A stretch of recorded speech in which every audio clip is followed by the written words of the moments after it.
Assalamualaikum warahmatullahi wabarakatuh. Berjumpa lagi anak-anak. Halo, apa kabar? Semoga semuanya dalam keadaan sehat tanpa kurang suatu apapun. Oke, tetap patuhi protokol kesehatan selama berada di luar rumah. Tetap jaga imun supaya tetap sehat. Oke, sebelum kita mulai pelajaran untuk kali ini, mari kita berdoa menurut agama dan kepercayaan masing-masing. Berdoa, disilahkan. Berdoa selesai. Nah, untuk minggu ini saya akan memberikan materi tentang peluang kejadian majemuk. Nah, di sini untuk minggu ini saya tidak memberikan tugas, tetapi tugasnya insya Allah akan saya berikan untuk minggu depan. Nah, untuk minggu ini kalian saya minta bagi yang belum selesai mengerjakan tugas matematika wajib silahkan diselesaikan, termasuk yang form itu masih ada beberapa anak yang tidak mengumpulkan. Mengerjakannya semuanya di form ya, tidak ada yang dikirim secara di tempat yang lain, misalnya lewat telegram, lewat WA. Nah, dikerjakannya lewat form semua. Nah, ingat minggu ini saya tidak memberikan tugas, hanya memberikan materi. Jadi saya berikan materi dan saya berikan kesempatan bagi yang tugasnya belum selesai silahkan diselesaikan supaya tidak menumpuk.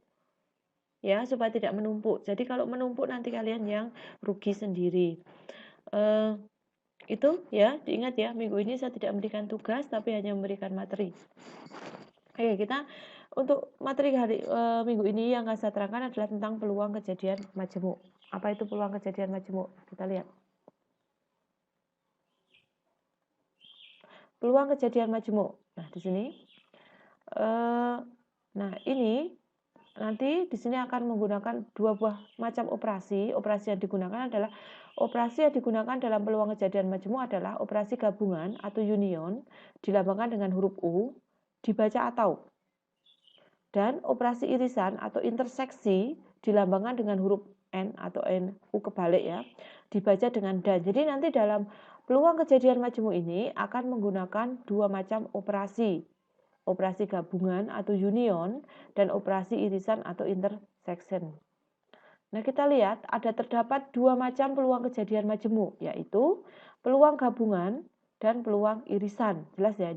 Karena di sini dijelaskan ada dua, gabungan dan irisan, maka nanti di sini terdapat dua macam kejadian majemuk, yaitu peluang gabungan dan yang B adalah peluang irisan. Peluang gabungan. Nah, di dalam peluang gabungan ini nanti ada yang pertama adalah peluang kejadian saling lepas. Apa itu peluang kejadian saling lepas? Peluang kejadian saling lepas adalah dua kejadian yang dikatakan saling lepas jika tidak memiliki irisan atau irisannya merupakan himpunan kosong. Nah, ini ya. A irisan B merupakan himpunan kosong atau kejadian A dan kejadian B tidak mungkin terjadi bersama. Jadi yang dikatakan dua kejadian saling lepas itu jika terdapat dua kejadian yang tidak mungkin terjadi bersama. Contohnya apa? Nah, banyak ya contohnya matahari terbenam sekaligus matahari terbit.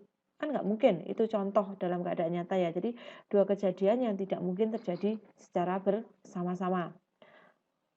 Perhatikan diagram berikut. Nah, ini adalah contoh diagramnya. Ini yang dikatakan dua kejadian saling lepas. Jadi kejadian A dan kejadian B ini kejadian yang tidak mungkin terjadi secara bersama-sama. Maka nanti akan diperoleh sebuah rumus peluang A gabungan B sama dengan peluang A ditambah peluang B. Jadi kalau menggunakan gabungan itu tandanya tambah. Di sini diberi keterangan ini ya, peluang kejadian A atau B. Peluang A sama dengan peluang kejadian A, PB sama dengan peluang kejadian B. Itu yang dikatakan kejadian saling lepas. Jadi diingat, kejadian saling lepas itu terjadi jika kedua kejadian tidak mungkin terjadi bersama. Contohnya, contohnya ini. Dalam sebuah kotak terdapat 6 buah kartu yang diberi nomor 1 sampai 6. Jadi dibayangkan ada kotak isinya 6 kartu 1 sampai 6. Jika A adalah terambil kartu bernomor genap dan B adalah kejadian terambilnya kartu bernomor ganjil, maka kejadian A dan B termasuk kejadian saling lepas. Kenapa? Kenapa dikatakan kejadian A dan B saling lepas? Karena Di sini diberi keterangan sudah ada A itu terambil kartu bernomor genap dan B terambil kartu bernomor ganjil. Maka kejadian A dan B itu kejadian yang tidak saling mempengaruhi satu sama lain atau dua kejadian yang tidak terjadi secara bersama-sama. Jadi, jika menentukan peluang kejadian terambil kartu bernomor genap atau ganjil menggunakan rumus peluang, menggunakannya rumus peluang kejadian saling lepas ini ya, karena ada beda. Satu yang A genap, yang satu ganjil, maka nanti akan menggunakan rumus peluang kejadian saling lepas. Yang kedua adalah peluang dua kejadian tidak saling lepas. Berarti kalau tidak saling lepas mesti ada sesuatunya, ada kaitnya ya. Yang namanya tidak saling lepas itu berkaitan, ada kaitnya, ada talinya, mungkin ada sesuatunya dan lain sebagainya. Kita lihat. Dua kejadian dikatakan tidak saling lepas jika kedua kejadian tersebut memiliki irisan. Nah, ada irisannya. Jadi, dua kejadian itu dikatakan tidak saling lepas jika ada irisan atau terdapat kejadian A dan kejadian B yang terjadi secara bersama-sama. Perhatikan diagram berikut. Nah, ini ya. Ini. Nah, ini yang dikatakan sebagai A irisan B. Jadi, kalau yang tadi kan pertama adalah dua kejadian saling lepas. Saling lepas berarti tidak ada hubungannya. A sama B semuanya berdiri sendiri. Sedangkan ini dua kejadian tidak saling lepas, maka A dan B punya irisan atau punya kait. Irisannya apa? Di sini tengah-tengahnya. Kalau S itu adalah himpunan semesta, A itu adalah kejadian A dan B adalah kejadian B, maka di sini ada yang berkaitan. Maka ini disebut A irisan B. Lalu bagaimana untuk penerapan rumusnya? Kita lihat. Rumusnya kita akan menggunakan yang ini. Peluang A gabungan B atau A atau B sama dengan peluang kejadian A ditambah peluang kejadian B dikurangi peluang kejadian A irisan B. Ini ya. Keterangannya seperti ini. Nah, kita lihat contohnya. Oke, contoh ya. Misal dalam sebuah kotak terdapat 6 buah kartu yang diberi nomor 1 sampai 6. Jika A adalah kejadian terambilnya kartu bernomor genap dan B adalah terambilnya kartu faktor dari 6. Oke. Genap dan faktor dari 6 itu memiliki yang namanya irisan. Irisannya berapa? 2 dan 6. Kenapa? Yang A bernomor genap itu angkanya adalah 2, 4, dan 6. Sedangkan faktor dari 6 itu yang genap adalah 2 dan 6. Maka irisannya nanti ada 2. Maka kejadian A atau B itu dikatakan kejadian tidak saling lepas karena tadi memiliki kaitnya yaitu angka 2 dan 6. Kalau kamu gambarkan di diagram nanti ada kaitnya, di tengah-tengahnya ada angka 2 dan 6. Maka kaitnya ada berapa? Ada 2 angka ya, angka 2 dan angka 6. Itu yang dikatakan kejadian tidak saling lepas. Ingat ya. Kalau kejadian saling lepas tidak memiliki irisan alias irisannya adalah himpunan kosong. Sedangkan untuk kejadian tidak saling lepas memiliki irisan, yaitu irisannya nanti dimasukkan dalam rumus yang itu peluang A irisan B. Jadi dibedakan, bedanya jelas ya. Bedanya kalau saling lepas, kejadian saling lepas tidak memiliki irisan atau kejadiannya berdiri sendiri. Sedangkan untuk kejadian tidak saling lepas itu saling berkaitan atau memiliki irisan. Itu ciri khasnya ya. Oke, kita lihat selanjutnya. Peluang irisan. Nah, peluang irisan. Tadi kan pertama peluang gabungan. Ya, sekarang peluang irisan. Peluang dua kejadian saling bebas. Dua kejadian dikatakan saling bebas. Kalau tadi saling lepas, sekarang saling bebas. Beda ya? Bedakan ya. Tadi kalau yang peluang gabungan itu adalah saling lepas. Nah, sekarang untuk peluang irisan adalah saling bebas. Dua kejadian dikatakan saling bebas jika kejadian A tidak mempengaruhi kejadian B. Dan begitu juga kejadian B tidak mempengaruhi kejadian A. Misalnya, di sini hujan, di sana di pasar ada orang jualan sayur, itu kan nggak akan mempengaruhi. Sini hujannya di pasar masih ada yang jualan, itu ya. Jadi kejadian A dan kejadian B tidak akan saling mempengaruhi. Itu yang dikatakan saling bebas. Ingat ya, bedakan. Tadi ingat peluang gabungan itu kejadiannya dikatakan saling lepas, sedangkan peluang irisan dikatakannya kejadiannya adalah saling bebas.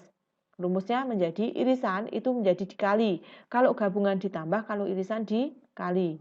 Nih. Contohnya, misal dua dadu dilambungkan bersama. A adalah kejadian muncul mata dadu 3 pada dadu pertama dan B adalah kejadian muncul mata dadu 5 pada dadu kedua. Kejadian A dan B dikatakan saling bebas karena kejadian A tidak mempengaruhi kejadian B. Jelas ya? Yang A minta muncul mata dadu 3, yang B muncul mata dadu 5. Keduanya itu namanya kejadian yang saling bebas atau tidak mempengaruhi satu sama lain. Oke, yang kedua adalah peluang kejadian tidak saling bebas atau bersyarat. Jika kejadian A mempengaruhi peluang kejadian B dan begitu sebaliknya. Nah, ini ya, satu peluang kejadian A dengan syarat kejadian B terjadi terlebih dahulu. Rumusnya ini, nah silakan boleh kamu screenshot, boleh kamu tulis, boleh kamu cari di internet rumus yang sama seperti ini, silakan. Yang kedua, peluang kejadian B dengan syarat kejadian A terjadi terlebih dahulu. Jadi ada syarat B terjadi dahulu, baru A, kemudian atau B terjadi dulu, atau A terjadi dulu, baru kemudian B. Contohnya, nah rumusnya ya, hanya dibalik sedikit. Contohnya, dalam sebuah kotak terdapat 3 kartu berwarna kuning dan 4 kartu berwarna biru. A adalah kejadian terambil kartu berwarna kuning. B adalah kejadian terambil kartu berwarna biru.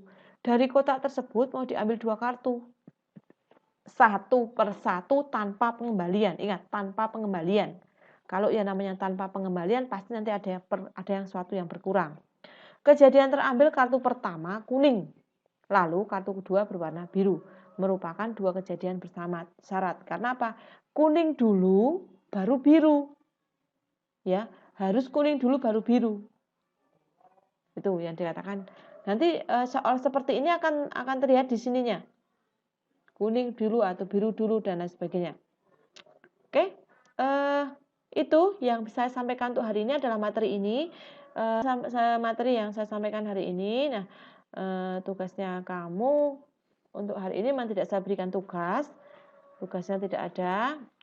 Silakan kalau kamu masih ada yang nunggak tugas, segera dikumpulkan, segera untuk menyelesaikan tugas. Tapi mohon maaf untuk nilai tidak akan sama seperti teman-teman yang sudah mengumpulkan sebelumnya. Tetap kamu ada poin sendiri karena mengumpulkannya terlambat. Oke, itu cukup untuk hari ini. Selamat belajar. Terima kasih semuanya. Selamat belajar. Jangan lupa absen di kolom komentar ya. Selamat belajar, tetap jaga kesehatan, selalu patuhi protokol kesehatan jika sedang berada di luar rumah. Terima kasih semuanya. Assalamualaikum warahmatullahi wabarakatuh.